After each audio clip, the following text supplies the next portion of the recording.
community, nag-establish din tayo ng mga family ministries.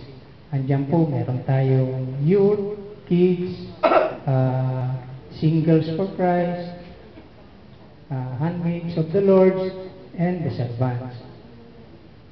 Tapos sa social ministries naman, we're doing the work for justice. Ang work for the poor po natin at ay through our restoration village. Meron po tayong mga